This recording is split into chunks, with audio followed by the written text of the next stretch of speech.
hawaasni keenya addunyaa dijitaalaa keessatti hammatamuudhaan firiidamii yookaan bilisummaa odeeffannoo ammayyaa akkasumas bilisummaa dinagdee dijitaalaa akka argatuuf teknooloojii taasiseedha.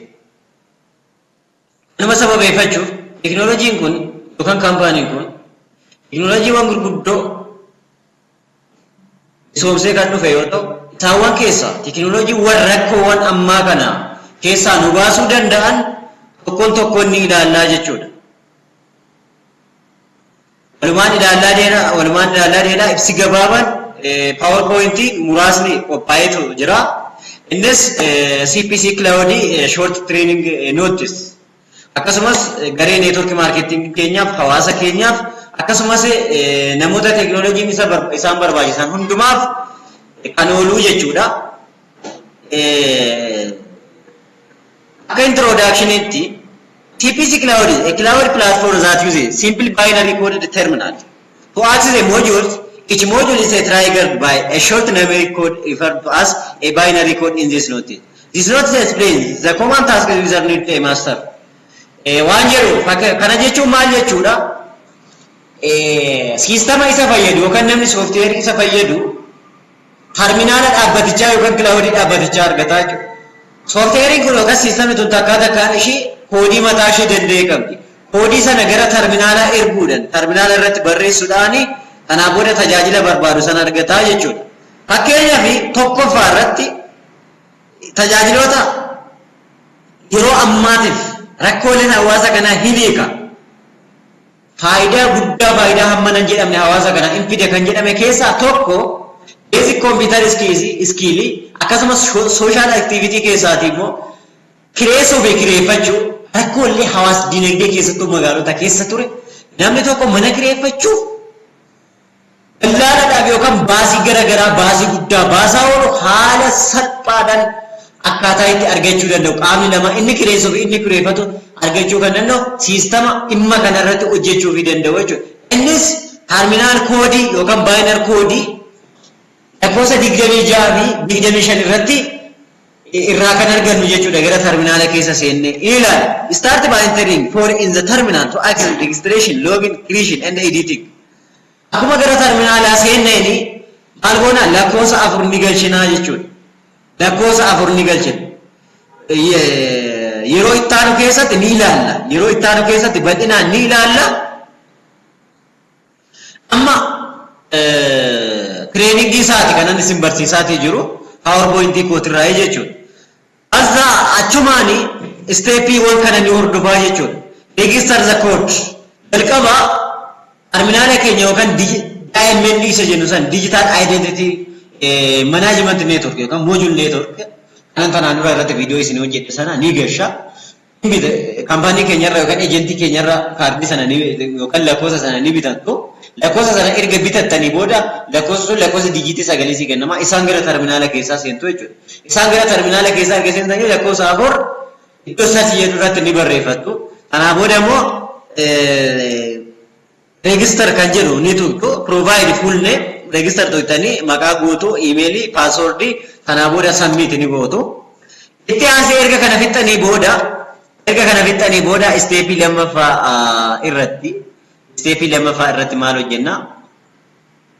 Steepii lammaffaa irratti login gootu. Login goona. Maaliidhaan login goona? Kan amma galmeeffanne sana username fi passwordii amma galmeeffanne sana login goona jechuudha. Login gochuun ammoo terminaala ni banna yookaan akkuma register gooneyyuu ni dhufa. Akkuma register goonen nu dhufuu ni danda'a. Provide username and password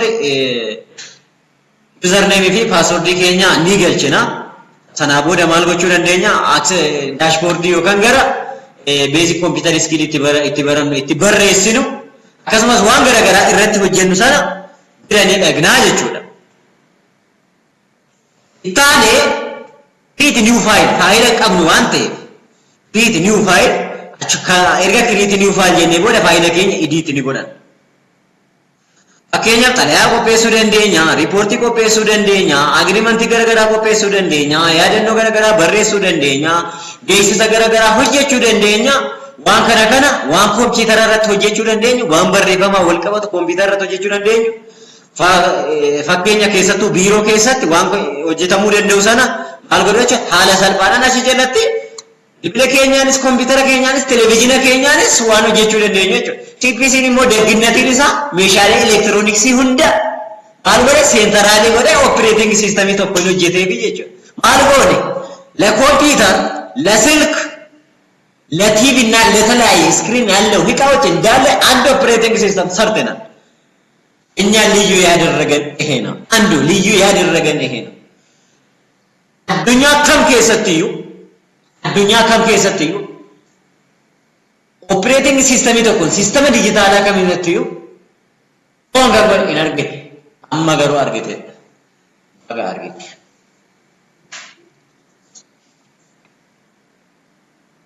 gara dashboard erga seenne password keenya jijjiirus ni dandeenya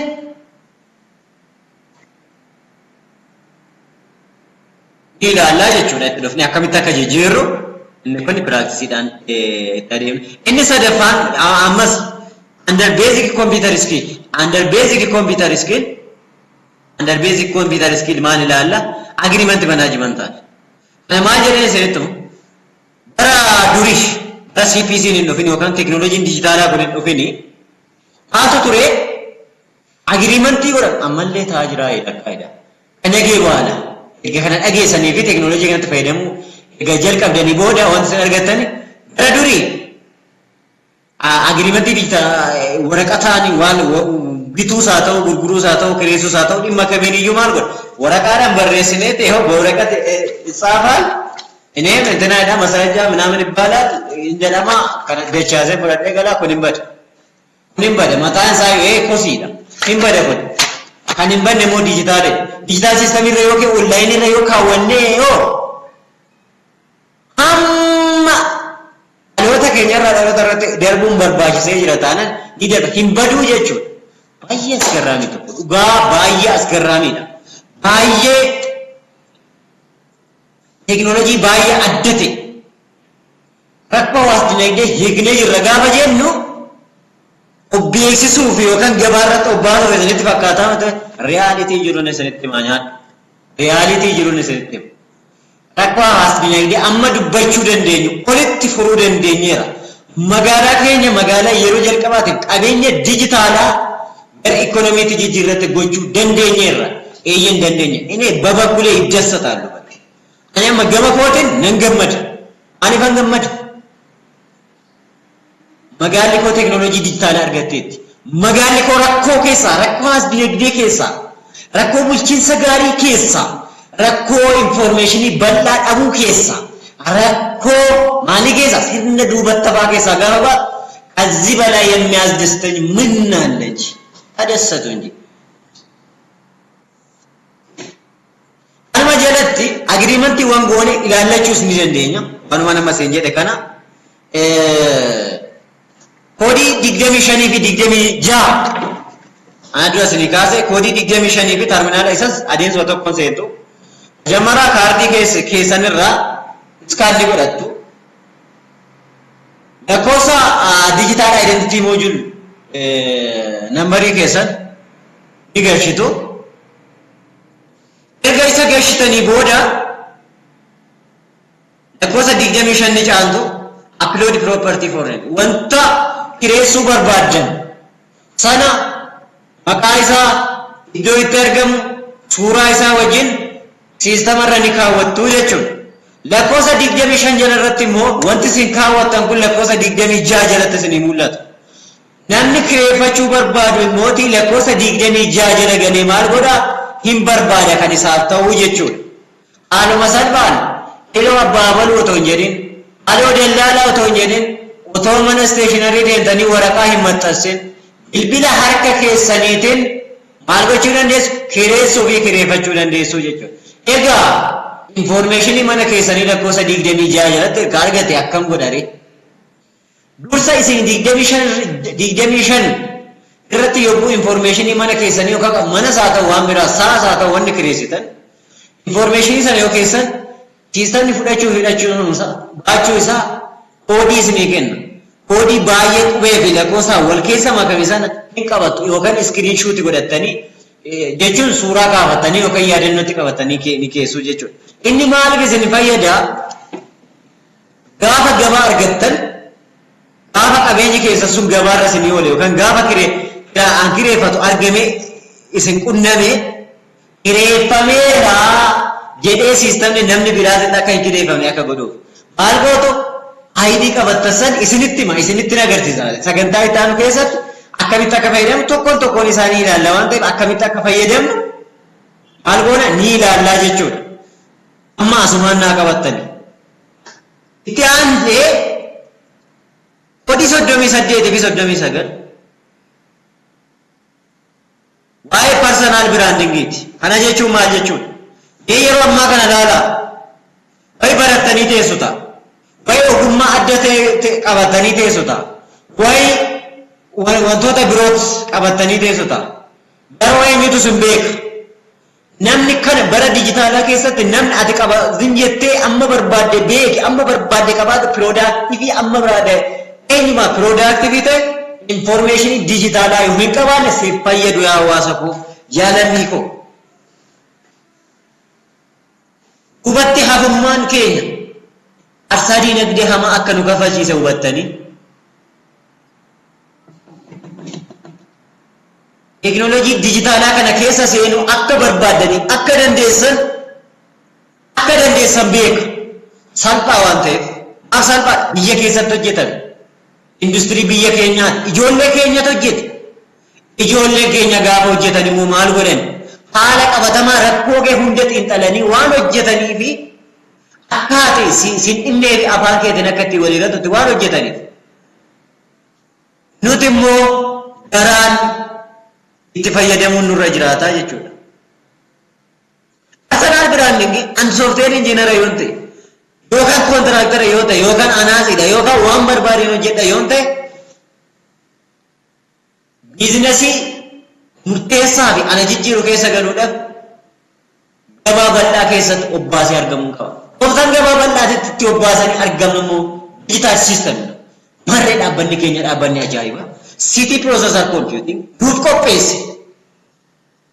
Mallaqan baasinii karaa dheeraa hin deeminii haaluma salphaadhaan TV kee waan dandeessu waan beektu waan tajaajiluu barbaadu san agalgiloota ati kennuu dandeessu yookaan tajaajila ati kennuu dandeessu bakka itti barbaachisu qaba waan ta'eef kunoo anatti miti ani immoo haayira sa'aatii gabaarra jira waan ta'eef siin beeksisaa nuu jedha teknooloojiin keenya dhugaa keenya.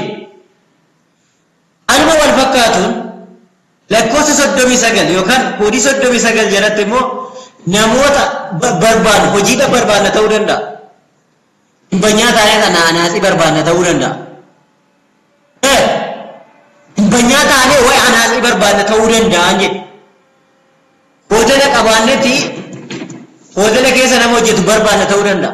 Eessaa finnaree achi jalaa arganna jechuudha. Ani baarmaaniin barbaada, ani anaasiin barbaada, ani gimbanyaan barbaada, ani soofteer injiinaran barbaada gaafa jettee achi jalatti gaafa barreessitu maali in argattaa jechuudha. Eenyu argatta? Nama ati barbaadu sana achi argatta. Akkamitti argatta? Namni hundiyyuu siistama kanatti fayyadamee biraandingii isaa achi jalatti yoo maal gochuu danda'edha? Biraandingii isaa yoo achi jalatti barreeffate ol keewwate siistamatti himate jireenya isaa siistama yoo walitti hidhate qofaadhaadha. Stop traditional era. Stop traditional era. Allaahuu qabdu bara traditionalii dhaabuu qabdu. Fayyannee addunyaarraa duubatti deebisee jira waan ta'eef jabaannee teknooloojii sodaachuu dhiifnee akkanatti akka joo biraa barrisnee maal gochuu dandeenya? Akka joo biraa barrisnee teknooloojii wusxee ነው ይጠቀማሉ ወዴን ይቀይራል እንጂ ittanii itti gargaaramuu qabdu jechuudha.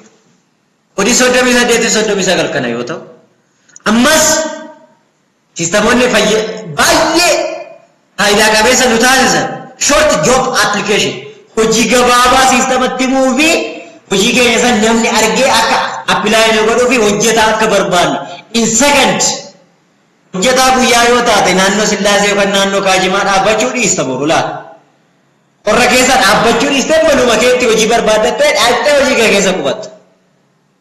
Ati hojjisiisan hojjetaa barbaadduuti immoo hojjetaa guyyaas haa ta'u kan torbanii kan ji'aas haa ta'u kan barbaaddu. Yaa dallaalaa yaa maaloo yookaan iddoo sillaasee yookaan iddoo kaadimaa yookaan iddoo tattee wayii tiraanspoortii baastee yeroo kee maallaqa kee gurguruu dhiistee maal hojjetta? Hojii akka kanaan qabaa hojii akka kanatti irratti ammeessu barbaada jettee maal goota jechuudha. Achirratti uploadii ni godhatta hin kaa'attaa jechuudha. In sagantu inni hojii barbaadu lakkoofsa 42 jalatti galtee lakkoofsa 42 jalatti galtee maal goota hin barbaaddat hojii jiran ilaalta jechuudha. Akkuma maaliif dhaabatta naannoo Sillaasee maaliif dhaabatta Kaajimaa maaliif dhaabatta iddoo wayii maaliif dhaabatta bakka wayii maal gootanii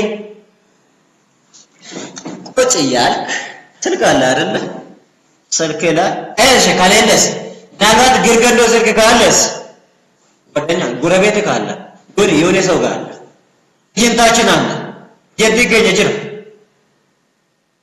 አናኑ ማነ ዱረ ደወልቴ ይና ከከና ጅራይ ኦንላይን ረናላሊ ጀቹ ደንዴ አለ ሰርባን አርገቴ ምን አርገኔ አርገቴ ጀቹ እንዱማ ወዲያ ፉርታሚ አሁሪ ወዲያ ፉርታሚ ሰች inni moo qabeenya guddaa gurguruuf kan isin oolu mana haa ta'u lafa haa ta'u siistama irra kaa'atu sallee kan bituu barbaadus maal goota achirra barbaada kan gurguruu barbaaddu 44 irra kaa'atti akkuma nama siin jedhe kana kan bituu barbaaddu